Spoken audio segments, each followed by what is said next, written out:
Hey y'all, and welcome to the final episode in our exploration of the food from Lord of the Rings. If you read the title, you already know the star ingredient of this video, taters. Potatoes. Boil them, mash them, stick them in a stew. As a matter of fact, Sam, we'll be doing all of the above. This wouldn't normally be the part of the video where I'd tell you the book or recipe we'll be using, but there's not one this time. Yep, this is just the potato soup that I make for my family. The basic ingredients for this soup are the potatoes I have here, 1 onion, preferably a sweet one, and carrots. And really, that's all you need to make a good, hearty potato soup. Everything else is just window dressing. Now, we won't be conducting this at our usual spot, so let me welcome you to my kitchen.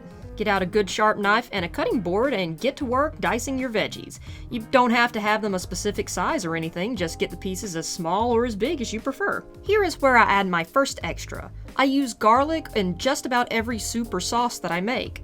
Just smash them with the side of your knife to get the papery skin off, and then just set them to the side for now. And if you don't like garlic, you can just leave it out. That's the beauty of a simple soup. You can change it however you want. Now I'll show you how to dice an onion the way I like to do it. First, cut your onion in half and peel it.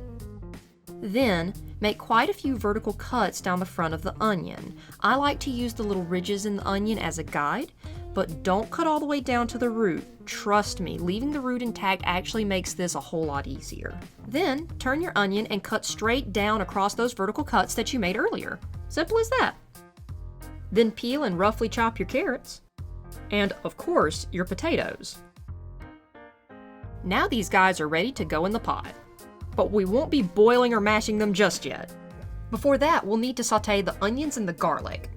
First, add a tablespoon or 2 of any oil or fat that you like to a large soup pot with your heat set to medium. I'm using butter here, but you could just as easily use vegetable or olive oil. They'll still taste great either way.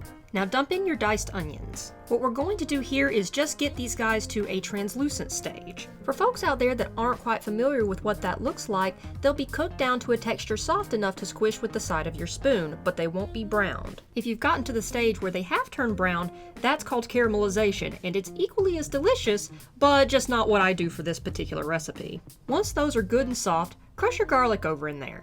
Now, if you don't have one of these garlic smashers, you can just dice up your garlic. The only real difference will be you might get a little occasional chunk of garlic in your soup.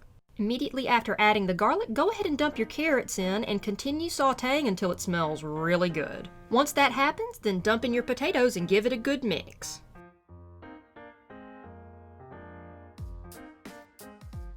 Next, pour some chicken stock over the veggies. If you prefer a vegetable stock, that works too. Just make sure that it's a relatively light one so the stock doesn't overpower the delicate flavors of your vegetables. Now stir in your veggies and bring them to a boil. The goal here is to get them soft enough so they can easily be mashed into a cream soup. Once you've gotten it to a nice steady simmer, go ahead and throw in your seasonings, your salt, your pepper, and I'm using herbes de Provence as my seasoning of choice, but you can use anything you like. My mom swears by the Mrs. Dash seasoning mix, and she's a way better cook than I am. While we're waiting for this to cook down, why don't I talk to y'all a little bit about the history of the potato? Many folks might associate the potato with European fare, but its most ancient form actually comes from South America. These small, colorful tubers originally hail from the high elevations of the Andes Mountains. They didn't even really come to Europe until about the 1500s.